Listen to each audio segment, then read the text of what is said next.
ভাব ধরা অনেক কঠিন, সাপ ধরা অনেক সহজ। হ্যাঁ ভাই, সাপ ধরা সহজ, ভাব ধরা কঠিন। দেখেন অনেকেই ভাব ধরছিল এই দেশে, কিন্তু শেষ পর্যন্ত ধরা খেয়ে গেল, ভাব ধরে রাখতে পারলো না। দেখেন ভাবের মধ্যে সবচেয়ে বড় ভাব কি ছিল জানেন? দেশপ্রেমিক সেনা প্রধান। এই একটা ব্যাপার দেখেন, কেমন একটা ভাব আছে এর মধ্যে।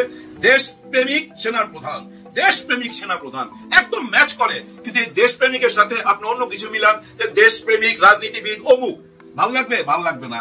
দেশপ্রেমিক পুলিশ ভাল লাগে? ভাল লাগে না। দেশপ্রেমিক র‍্যাব শুনতে তেমন ভাল লাগে না। দেশপ্রেমিক সেনা প্রধান শুনতেই ভাল লাগে, কিন্তু সেই দেশপ্রেমিক সেনা প্রধান আজকে অনেক বড় প্রশ্নের সম্মুখীন। অনেকেই কথা বলতেছে ওনাকে নিয়ে। এই কথা বলার সুযোগটা উনি কি কইরা দিলেন? সুযোগটা উনি কইরা দিছে। কিভাবে উনি কইরা দিল? ওই যে রাওয়া ক্লাবে আইসা একটা বক্তব্য রাখলো না, ওদিন একটা নির্বাচন চাইলো। এই নির্বাচনটা ডিসেম্বরে চাইছে উনি। তারপরে কিন্তু ডক্টর ইউনূস স্যার এবং ওনার পক্ষ থেকে জানাই দিল যে অন্য কেউ নির্বাচন চাইলে তো হবে না, সরকারের পক্ষ থেকে ঘোষণা আসতে হবে। অন্য কেউ যদি ঘোষণা দিয়ে থাকে এটা তার ব্যাপার। এরকম একটা কথা আসলো। ওই কথার পরই তো বোঝা গেল ডক্টর ইউনূস স্যারের সাথে সেনা প্রধানের একটা দূরত্ব আছে। তখন বোঝা গেল না ভাই, যেহেতু সরকার ওনার কথার সাথে একমত হইল না। সরকার নির্বাচনের কথা বললো জুনের কথা, তারপরে আসলো ওই যে ফেব্রুয়ারিতে নির্বাচন। যাই হোক, এই যে দূরত্বটা বাড়লো, এরপরে আমরা একটা কথা শুনলাম বাজারে। এর সাথে আরেকটা কথা সামনে চলে আসলো, মানে 5ই আগস্টের পর যে সেনা প্রধান পাথর বুকে চাপা দিয়া ডক্টর ইউনূস স্যারকে মাইনা নিছে, এরকম একটা কথা বাজারে আসছে না ভাই? আসছে তো, আমরা শুনছি তো, বাজারে এটা খুব সেল হয়েছে। কিন্তু তখন অনেক আলোচনা হয়েছে। ওই আলোচনার পরে রাওয়া ক্লাবে আইসা উনি একটা বক্তব্য দিলেন প্রায় 6 মাস পর। ওই বক্তব্যের মধ্যে উনি নির্বাচন চাইলেন ডিসেম্বরে, তাই না? সেটাও কিন্তু অনেক বিতর্ক হইলো, আলোচনা হইলো যে একজন সেনাপ্রধান দেশে নির্বাচন চাইতে পারে কিনা। এটা তো সরকারের ব্যাপার, সরকারের আগে উনি কিভাবে বলে, সরকারের সাথে ওনার এই দূরত্বটা কেন, এরকম অনেক আলোচনা হয়েছে। এই আলোচনাগুলোর সুযোগ করে দিচ্ছে কে? উনি করে দিল তো, তাই না? এরপর উনি যাচ্ছিল মাননীয় বিচারপতির কাছে, মাননীয় রাষ্ট্রপতি ছুপ্পুর সাহেবের কাছে, এবং আমাদের ডক্টর ইউনূস স্যারের সাথে বসতেছিল। উনি ভিতরে ভিতরে অনেকের সাথেই বসতেছিল। কেন বসতেছিল সেটা আমরা তখন না বুঝলো, এখন তো বুঝতে পারতেছি। কি বুঝতে পারতেছি?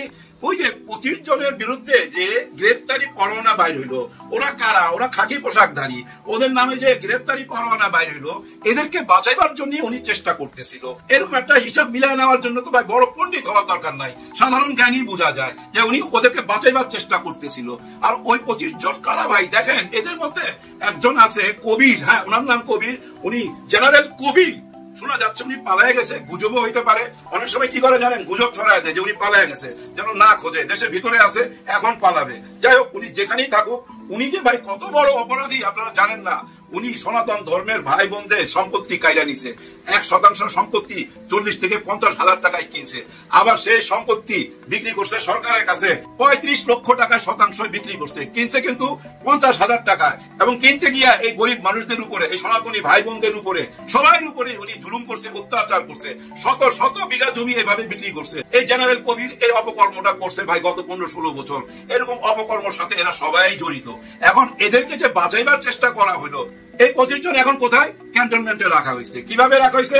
একটা বিল্ডিং কে ঘোষণা করা হয়েছে এটা জেলখানা, এখানে ওদেরকে রাখা হয়েছে। কিন্তু ব্যারিস্টার তাজুল ইসলাম বলছে ওনারা অ্যারেস্ট হয়েছে কিনা এটা আমরা জানি না, এখনো আমাদেরকে অফিসিয়ালি জানানো হয় নাই। আর যদি অ্যারেস্ট হয়ে থাকে তাহলে 24 ঘন্টার মধ্যে আদালতে ওনাদেরকে হাজির করতে হবে। 24 ঘন্টা পার হয়ে গেছে, তার মানে ওনারা অ্যারেস্ট আছে কিনা তা জানি না। কিন্তু আইসিআর থেকে জানাইছে ওই 25 জন ওনাদের হেফাজতে আছে। হেফাজত আর গ্রেফতার একই কথা না ভাই, এটা মাথায় রাখেন। তাজুল ইসলাম সাহেব ঠিকই বলছে যে তারা কোথায় আছে এটা আমাদের জানার কথা না। আইনগত ভাবে যখন হাজির করবে তখনই আমরা এটা নিয়ে কথা বলবো, এর আগে কোনো কথা বলতে চাই না। এখন দেখেন এই 25 জন কারা ভাই জানেন? এরা ছিল ওই যে গুম খুনের সাথে জড়িত, আয়না ঘরের সাথে জড়িত। আর এরা কার অধীনে ছিল? জানাব ওয়াকার সাহেবের অধীনে ছিল। তার মানে কি দেখেন, ওয়াকার সাহেবের কাঁধে গিয়ে পড়তেছে না, ওনার কাঁধের সামনে কিন্তু এখন আইনি নিঃশ্বাস পড়তেছে। এই 25 জনকে জিজ্ঞাসাবাদ করলে অনেক কথাই তো সামনে চলে আসবে। সবচেয়ে বড় জিনিস কি আসবে জানেন? 626 জনকে যে পার করা হইলো, ওই 626 জনকে কারা পার করলো? এই 25 জনই পার করছে। এই 25 জনই জানে 626 জনকে কিভাবে পার করা হয়েছে। এদেরকে যখন জিজ্ঞাসা করবে সব বাইরের সামনে চলে আসবে। আর ওই বাইরের কথাগুলো যখন সামনে আসবে তখন কি সেনা প্রধানকে আরো প্রশ্নের সম্মুখীন করবে না? দেখেন কত বড় চাপের মুখে আছে উনি, হারে হারে টের পাচ্ছে তো এখন। যে আমি ভিতরে ভিতরে যা যা করছি সবই তো এখন জনগণের সামনে, সাধারণ জনগণ তো এসব নিয়ে আলোচনা করতেছে। এগুলো যদি ভুল হয়, মিথ্যা হয়, তাহলে নিশ্চয়ই উনি রাওয়া ক্লাবের মতো আবার এসে একটা ভাষণ দিবে, আমাদেরকে জানাবে সত্য মিথ্যা। আমার মনে হয় উনি আর এটা জানাবে না। উনি নিশ্চয়ই বুঝতে পারছে জনগণ এত বোকা না, জনগণকে আমি বারবার বোকা বানাইতে পারবো না। গত 14-15 মাসে দুইটা আলোচনা সবচেয়ে বেশি হয়েছে ভাই, নির্বাচন আর এই ওয়াকার সাহেবকে নিয়ে। কারণ কি ওয়াকার সাহেবের গতিবিধি সবকিছু সরকারের কাছে যাচ্ছিল, সরকারের কাছে খবর যাচ্ছিল। আপনারা একটা জিনিস মনে রাখেন, শেখ হাসিনা যে সিস্টেমটা রাখা গেছে ওই সিস্টেমের মধ্যেই তো ডক্টর ইউনূস স্যার এটা করছে। উনি কি ওই সিস্টেম কাজে লাগাবে না? উনি কি গতিবিধি লক্ষ্য রাখবে না, কে কি করতেছে না করতেছে? এই যে গত 14 মাসে একটা জিনিস তো প্রমাণ হয়েছে, স্বাধীনতার পক্ষে একটা শক্তি কাজ করতেছে, তাই না? এই দেশের স্বাধীনতার পক্ষের একটা বিরাট শক্তি আছে যারা চলে গেছে, কিন্তু আরেকটা স্বাধীনতার পক্ষের শক্তি আছে যারা জুলাই এই গণ অভ্যুত্থানের জওয়ানদেরকে বলছে রাজাকারের নাতিপুতি, যারা বলছে এরা ফকিন্নির পুত। আরেকটা শক্তি আছে না ভাই, এটাও তো ভাই স্বাধীনতার পক্ষের শক্তি। এখন এই স্বাধীনতার পক্ষের শক্তির সঙ্গে যদি আপনি লড়াই করতে চান, তাহলে তো স্বাধীনতার বিপক্ষের একটা শক্তি দাঁড় করাইতে হবে, তাই না ভাই? লোহাই তো লোহা কাটে, সেই স্বাধীনতার বিপক্ষের শক্তি দাঁড়ায় গেছে। হ্যাঁ ভাই, এটা শুধু এই আমাদের জনগণের মধ্যে না, এই বাইরের জগতে না ভাই। বাইরের জগৎ বলতে বুঝাচ্ছি কি জানেন? রূপালী জগৎ, সিনেমার রূপালী জগৎ না, ক্যান্টনমেন্টের মধ্যে একটা রূপালী জগৎ আছে। হ্যাঁ ভাই, এটার রূপ অনেক রকম। দেখেন, অনেক মায়ের সন্তান এই আয়না ঘরে থাইকা দেওয়ালে লেখা গেছিল তার মনের কথা, তার ঠিকানা লেখা গেছিল, মার কাছে বাবার কাছে কিছু বলার থাকলে সেটা লেখা গেছে ওইখানে। ওই দেওয়ালের লেখনগুলা কারা মুছছে এটা কি আমরা এখন বুঝতে পারি না?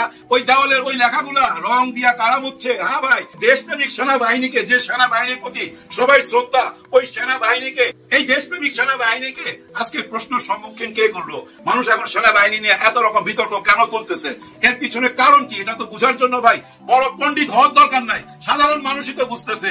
দেশের ভিতরে এই যে অরাজকতা চলতেছিল, চাঁদাবাজি চলতেছিল, খুনাখুনি চলতেছিল, আইন প্রশাসন ঠিক মতো কেন কাজ করতেছিল না, এখন তো আমরা এগুলা বুঝতে পারি। কারণ সবাই বুঝাইতে চাচ্ছিল যে এই সরকার অচল, তাড়াতাড়ি একটা গণতান্ত্রিক সরকার আনো, ওই সরকার এসে সব বন্ধ করে দিবে।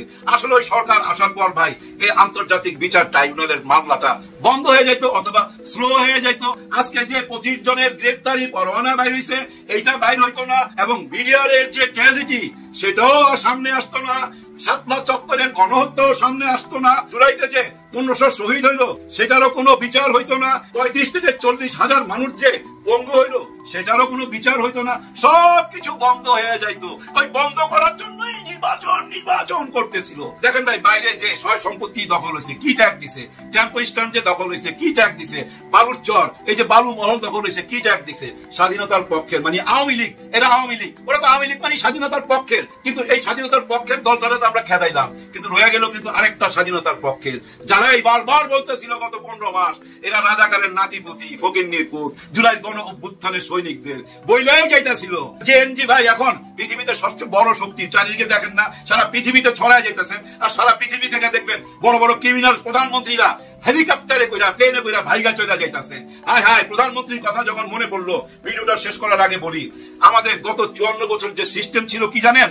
এই সিস্টেমটা ছিল প্রধানমন্ত্রী যে সে হবে সবচেয়ে বড় রংবাজ, দেশের সবচেয়ে বড় রংবাজ, কারণ তার হাতে হলো আর্মি, তার হাতে নৌবাহিনী, বিমান বাহিনী, দেশের সব কিছু তার হাতে, সে যা বলবে তাই। দেখেন কত বড় ক্ষমতাধর, ক্ষমতার এখানেই শেষ না, তার নিজস্ব একটা দল আছে, সে দলও সে পরিচালনা করে। ভাই, একটা মানুষ দেশ পরিচালনা করবে কখন আর দল পরিচালনা করবে কখন? দল থেকে আইসা প্রধানমন্ত্রী হইলে ওই দলের কথাই তো চিন্তা করে, আর ওই দলের কথা চিন্তা করতে গিয়া দেশের অন্যদেরকে মনে হয় শত্রু, অন্যদের কথা আর ভাবতে পারে না। অন্যদের জন্য আয়না ঘর বানাইতে হয়, কারণ তারা যে মুখ খুললে আয়না ঘরে ঢুকাইতে হবে, পেট চিরা বুড়িগঙ্গায় ভাষায় দিতে হবে, এই সিস্টেমই তো চালু হবে। এই যে বর্তমান যে সংবিধান, এই সংবিধানের মধ্যে দিয়ে জানেন প্রধানমন্ত্রী তৈরি হয় না, একজন ডন তৈরি হয়, একজন মাফিয়া তৈরি হয়। হ্যাঁ, এই সংবিধানের মধ্যে সমস্ত ক্ষমতা তো প্রধানমন্ত্রীকে দিয়ে রাখছে, কিন্তু আগামীতে কি ওইভাবেই দেশ চালাবেন? পারবেন না, পারবেন না। হারে হারে টের পাইবেন দেশ কোথায় চলে গেছে, হারে হারে টের পাইবেন। কেউ ষড়যন্ত্র করে বাঁচতে পারবেন না। আগের ভিডিওতে বলছি না, বর্ষিতে গাইটা ফালাইছে, এখন শুধু জাল দিয়া উপরে উঠাবে। হ্যাঁ, জাল দিয়া উপরে উঠাবে। আপনি ভবিষ্যতে যে প্রধানমন্ত্রী হোক না কেন, তার কাছ থেকে ক্ষমতা ছিনিয়ে নিছে অলরেডি। হ্যাঁ ভাই, জুলাই সনদপত্রের মধ্যে সব পেয়ে যাবেন। প্রধানমন্ত্রী সেই ক্ষমতা আর নাই। সেই ক্ষমতা ভাগ করে প্রেসিডেন্টকেও দেওয়া হয়েছে, রাষ্ট্রপতিকেও দেওয়া হয়েছে অনেক ক্ষমতা, এবং উনি দেশের প্রধানমন্ত্রীও থাকবেন, দেশের সমস্ত আর্মি, র্যাব, পুলিশ ওনার হাতে, আবার দলও পরিচালনা করবে। সেই সুযোগও থাকবে না। যে দেশের প্রধানমন্ত্রী হবে তাকে দল ত্যাগ করে আসতে হবে, সে দলের চেয়ারম্যান থাকতে পারবে না, সে দলের কেউ কিছু না, সে হবে দেশের জন্য প্রধানমন্ত্রী, দেশের সবার জন্য সে প্রধানমন্ত্রী, কোন দলের থাকতে পারবে না। ওই সিস্টেম কইরাই বুঝছেন জুলাই সনদপত্র আসতেছে, ওই সিস্টেম কইরা দিয়েই বুঝছেন আগামী নির্বাচন আসবে। বলছে না ঈদের আনন্দ উপভোগ করবেন, ওই জায়গায় পৌঁছায় দিবে ভাই। কয়েকদিন আগে নাহিদ ইসলাম কি বলছিল, হ্যাঁ মনে আছে, যে এই উপদেষ্টার মধ্যে এমন কেউ কেউ আছে যারা সেফ এক্সিট নিতে চাচ্ছে। সেফ এক্সিট কারা নিতে চায়? যারা ক্রিমিনাল, যারা দোষী করছে, যারা টাকা পয়সা মারছে। তাই বুঝাইলো না? নিশ্চয়ই তাই বুঝায়, কিন্তু উনি নাম বলে নাই। কিন্তু উনি নাম না বললো, আজকে আরেকটা কথা আসছে জামাত ইসলাম থেকে। এই উপদেষ্টাদের অনেকের কণ্ঠ অডিও, মানে অডিও কল আমাদের কাছে আছে, হ্যাঁ তাদের লিঙ্ক আছে আমাদের কাছে। লিঙ্ক মানে আবার ওইটা বুঝেন না, ওই যে ভিডিও লিঙ্ক না, এটা হলো অডিও লিঙ্ক। কে কোন কথা বলছেন, কার সাথে কি কথা বলছেন, সব আমাদের হাতে আছে। তার মানে কি জানেন, ওই যে বর্ষি গাইটা ফেলাইলো, আবার এই মাছ আর দৌড়াদৌড়ি করতে পারবে না। নিশ্চয়ই এই উপদেষ্টাদের মধ্যে কোনো একজন বা দুইজন বা চারজন বেঈমান আছে। টেলিফোনে কি কি কথা বলছে, কার সাথে, সব এখন তাদের হাতে। এখন কথা হইলো তাদের হাতে কিভাবে গেল? ওই যে বললাম স্বাধীনতার বিপক্ষের শক্তিও এখন দাঁড়ায় গেছে। স্বাধীনতার পক্ষের শক্তির সাথে লড়াই করার জন্য বিপক্ষের শক্তি তো দরকার, না হলে লড়াই করবো কেমনে? লোহাই তো লোহা কাটে। অনেকেই মনে করছেন ডক্টর ইউনূস কেমন জানি চ্যাট ব্যাট নাই, কোন রিয়াকশন নাই, উনি কিছুই করতেছে না, উনি আপনাদের মতো বক বক করবে না, উনি হলো ডুবো জাহাজ। আপনারা তো সমুদ্রের দিকে তাকায় রয়েছেন, যেহেতু আপনারা নিজেরা সমুদ্রের জাহাজ দেখতেছেন, কিন্তু পানির নিচ দিয়ে কিন্তু ডুবো জাহাজ চলে, সাবমেরিন চলে। ওই ডক্টর ইউনূস হচ্ছে ওই ডুবো জাহাজ। ওই ডুবো জাহাজ তলে তলে অনেক কিছু সাইডা ফেলাইছে। সাইডা না ফেলাইলে ওই অডিও কল জামাতের হাতে কিভাবে যায়? সাইডা না ফেলাইলে কেন নাহিদ ইসলাম বলে শস্যার মধ্যে ভূত আছে? ভিডিওটা শেষ করবো, শেষ করার আগে শুধু এইটুকু বলবো, যারা বেঈমান আছেন সাবধান হয়ে যান, কেউ বাঁচতে পারবেন না। দেশ কিন্তু আগের অবস্থায় আর ফেরত যাবে না। হ্যাঁ ভাই, ডক্টর ইউনূস স্যার বলছে না আমাদের পিছনে যাওয়ার আর কোনো সুযোগ নাই, সামনে যেতে হবে। সত্যি ভাই, পিছনে যাওয়ার কোনো সুযোগ নাই। দেশ আগের অবস্থায় যাবে না। গত 54 বছর যেভাবে দেশ চলছে সেভাবে কেউ চালাইতে পারবেন না। আপনি যত বড় ধুরন্ধর হন না কেন, যত বড় সেনা হন না কেন, দেশকে আগের অবস্থায় নিতে পারবেন না। নতুন বাংলাদেশ হইতে বাধ্য। আমরা নতুন বাংলাদেশ পেতে যাচ্ছি। আমাদের পিছনে ফেরার কোনো উপায় নাই, সামনে যাইতে হবে ভাই। কেউ মনের আশা ছাড়বেন না, মনোবল হারাবেন না ভাই। আল্লাহর উপরে বিশ্বাস রাখেন।